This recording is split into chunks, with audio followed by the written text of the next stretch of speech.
जब मेरा जन्म हुआ तो हमारे घर में सोने की फलियां गिरने लगी। पहले मेरे पिताजी को लगा कि उन्हें भ्रम हो रहा है, लेकिन मेरी दूसरी रोने की आवाज के साथ ही घर में नोटों की बारिश होने लगी। तभी मेरे परिवार को मेरी सुपर पावर के बारे में पता चला। जब भी मैं रोती थी, हमारे परिवार के लिए दौलत आने लगती थी। मेरी माँ को डर था कि मेरी यह शक्ति मुसीबत ला सकती है, इसलिए उन्होंने पूरे परिवार से बात करके गरीब होने का नाटक करने का फैसला किया और यह नाटक पूरे 18 साल तक चला। जिस दिन मुझे यूनिवर्सिटी में एडमिशन मिला, उस दिन मेरा परिवार खास तौर पर हमारी इकलौती 3 पहियों वाली गाड़ी से मुझे छोड़ने आया। जाने से पहले मेरे माता पिता ने कहा कि घर की चिंता मत करना, जरूरत पड़ी तो सब कुछ बेचकर भी मेरी पढ़ाई का खर्च उठाएंगे। मैं बहुत भावुक हो गई और मन ही मन कसम खाई कि ग्रेजुएशन के बाद मैं उनका एहसान जरूर चुकाऊंगी। लेकिन हैरानी की बात यह थी कि जैसे ही मैं वहां से गई, उन्होंने तुरंत नए कपड़े पहन लिए, लग्जरी कार में बैठे और पल भर में सबसे अमीर परिवार बन गए। बाद में मुझे पता चला कि मेरे पिताजी ने इस डर से कि स्कूल में मेरे साथ कोई गलत व्यवहार न हो, पहले ही यूनिवर्सिटी को 5 इमारतें दान कर दी थी। लेकिन जैसे ही मैंने यूनिवर्सिटी में कदम रखा, एक चालाक लड़की ने मुझे निशाना बना लिया, सिर्फ इसलिए कि सीट चुनते समय मैं गलती से कॉलेज के सबसे हैंडसम लड़के के पास बैठ गई थी। वो मुझसे जलने लगी। उसे कोई भी लड़की उस लड़के के पास पसंद नहीं थी, इसलिए जब मैं कैंटीन में थी, वो अपने 2 चम्मचों को लेकर आई, मेरी खाने की प्लेट गिरा दी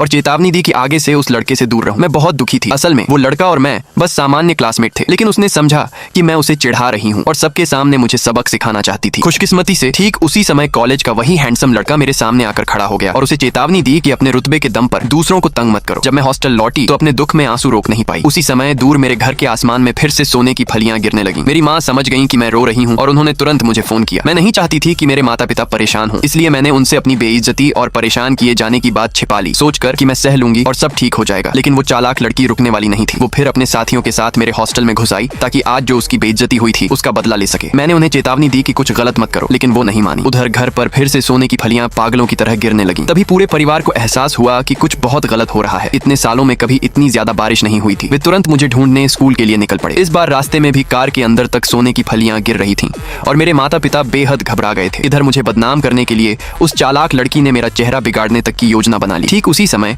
एक गश्त लगाता शिक्षक वहां आ गया। मैंने जल्दी से उससे मदद मांगी, लेकिन जब उस लड़की ने झूठ बोला कि उसके पिता ने स्कूल को 5 इमारतें दान की हैं, तो शिक्षक का रवैया तुरंत बदल गया। उसने उसे सजा देने के बजाय मुझे ही आदेश दिया कि मैं उससे तुरंत माफी मांगू। मैंने साफ इनकार कर दिया, लेकिन उसने धमकी दी कि अगर मैंने माफी नहीं मांगी तो वह मुझे यूनिवर्सिटी से निकाल देगा। अपने माता पिता की मेहनत याद करके, जिन्होंने सालों तक मुझे पढ़ाने के लिए संघर्ष किया था, मैं मजबूर होकर झुक गई और घुटनों के बल बैठकर माफी मांगने को तैयार हो गई। तभी अचानक दरवाजा जोर से खुला। मेरा भाई अंदर घुस आया। अपने परिवार को चमकदार और शानदार कपड़ों में देखकर मुझे आखिरकार सच पता चला। मैं असल में एक अमीर घराने की बेटी थी।